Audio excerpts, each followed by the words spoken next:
唔知大家有冇聽過句說話叫做人在做，天在看。呢一句聽落好似好簡單，但其實背後係一種好深刻嘅人生哲理。有時候我哋以為自己做嘅事冇人知，冇人理，但事實係每一個動作，每一個選擇都會留下痕跡。今日我想用虛偽家嘅故事帶俾大家一齊思考呢一句說話真正嘅意義。所謂嘅虛偽家並唔係話指一個人，而係喺社會入面好多人性縮影嘅集合。喺鏡頭前面，佢哋表面正人君子，滿口責任，大仁大義。喺直播或者訪問裏邊呢，甚至乎會流晒眼淚，講到自己幾辛苦幾咁慘，好似一個受盡折磨嘅受害者一樣。咁啲觀眾睇到就會覺得好感動，以為佢哋真係英雄，真係孝順仔一樣。但係喺鏡頭後面呢，情況又完全唔同啦。佢哋將父母嘅病痛當成係自己博取同情嘅道具，將自己身邊嘅朋友伴侶嘅付出當成係宣傳形象嘅背景板一樣，甚至乎將社會嘅悲劇包裝成自己係正義代言人嘅舞台咁樣。當你以為佢對住父母表面上係乖仔乖女，會同人哋講自己點樣每日都好孝順，實際上當父母真正需要幫忙嘅時候，佢哋第一時間唔係照顧佢哋，而第一時間攞部相機將個情景記錄落嚟，再加少少咁嘅演繹去換取網上面嘅掌聲。就住一啲社會嘅問題，佢哋口口聲聲話為大局着想，為人民發聲，但其實佢內心係諗緊點樣利用呢個話題去增加流量，點樣去包裝自己成為一個英雄，點樣將別人嘅痛苦變成自己嘅資本。呢一種人就係人在做最諷刺嘅代表。佢哋以為只要表現得夠真，大話都可以變成真理，只要眼淚流得夠多，觀眾就會相信佢哋嘅故事。只要個口號叫得響亮，佢就可以掩蓋內心嘅自私。喺短時間之內，佢可能會得逞嘅，但係收到大量嘅掌聲、支持，甚至乎金錢，仲會吸引埋一班盲目嘅粉絲，將佢奉為榜樣、領袖，甚至乎一啲受害者嘅代表。但係其實呢啲掌聲就好似喺沙上面起樓一樣，隨時都會冧，因為佢哋唔記得咗一樣嘢，叫做天在看。虛偽家最大嘅本領其實唔係去呃其他人，而係佢要先呃自己。佢會用千百個理由去為自己開脫，例如我都係受害者，點解冇人理解我？我咁辛苦付出咁多，點解社會對我咁唔公平？我只係想攞翻我應得嘅掌聲。呢一種嘅自我欺騙其實好可怕，因為久而久之，佢連自己都會信咗一份。當一個人如果開始相信自己講嘅大話嘅時候，佢就會更加理直氣壯，甚至乎覺得其他批評佢嘅人都係錯嘅。而最諷刺嘅係，真正嘅受害者並唔係佢自己，而係俾佢利用、俾佢消費，甚至乎俾佢傷害嘅人。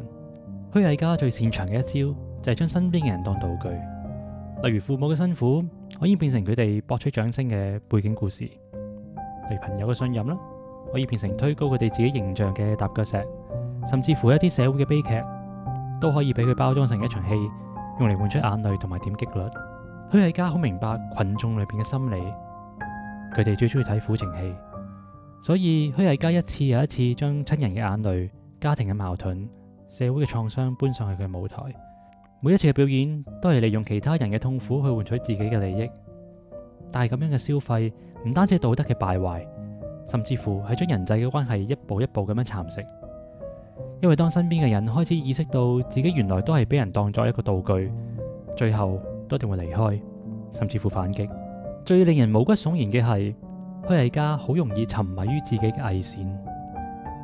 一開始可能只係試探性咁樣做場戲，博少少同情，但係當佢發現呢一種方法原來有效嘅，掌聲同埋 fans 都紛紛湧至而嚟，佢就會開始慢慢上癮。逐漸地，佢已經分唔清楚咩真實，咩做戲。佢會越做越投入，甚至乎喺日常生活裏面都戴住呢個面具。任何嘅場合都要維持住受害者、孝順仔、英雄呢啲咁嘅人設。最得人驚係，當一個人生活喺自己建構嘅大幻裏面，佢唔單止係整蠱其他人，仲會完全迷失咗自己。最後佢變成一個徹底被偽善吞噬嘅人，淨係識得依靠掌聲同埋同情去生活。冇咗呢個面具，就等於冇晒一切。呢三種唔同嘅醜惡其實都係互相關聯嘅。自我欺騙令到佢有一個理由可以繼續扮演，消費其他人，提供咗一個劇本同埋道具俾佢，偽善成癮，最終將佢困咗喺一個永遠無法翻轉頭嘅舞台。呢一種人短時間之內可能可以好風光，但係最終都一定會被天在看去揭穿。咁天在看又代表啲咩呢？好多時候人哋以為天在看係一種宗教嘅概念，有個神喺天上面去睇住你做嘅所有嘢。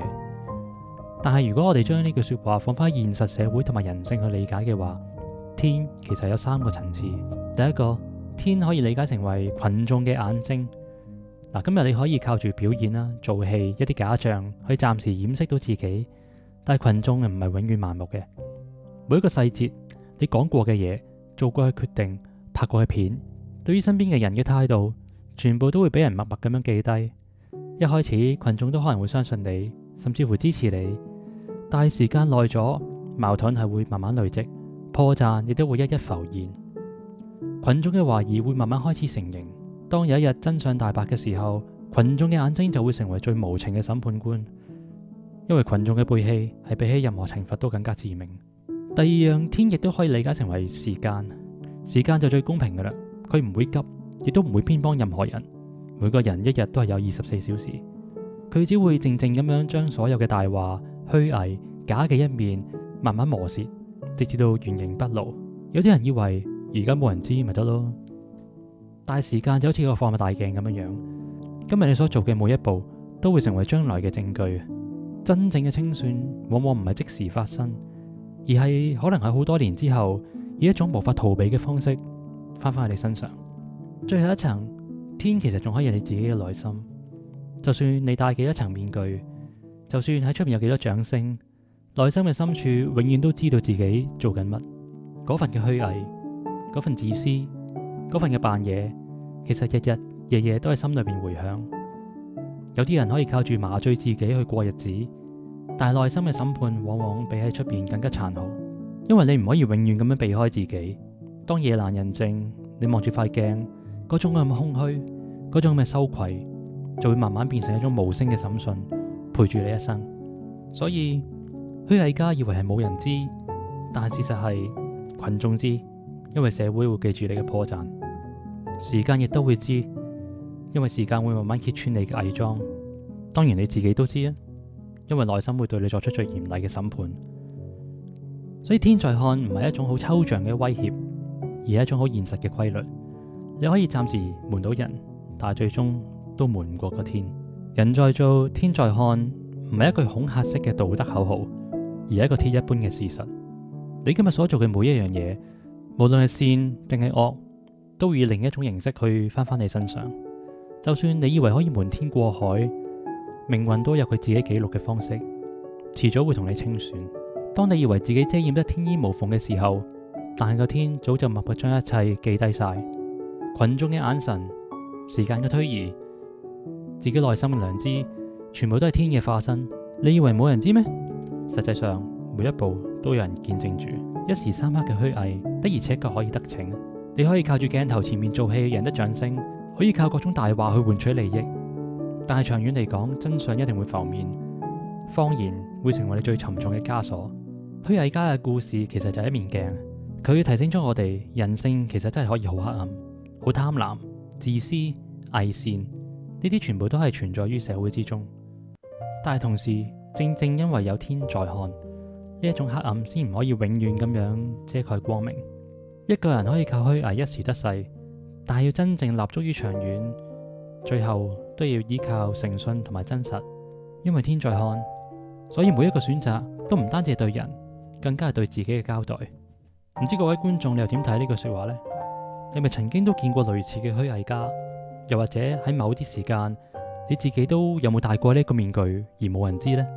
最後我想留低翻一句說話：人在做，天在看。你可以瞞得一時，但係瞞唔到一世。選擇真誠咁樣做人，先至係真正嘅長遠之道。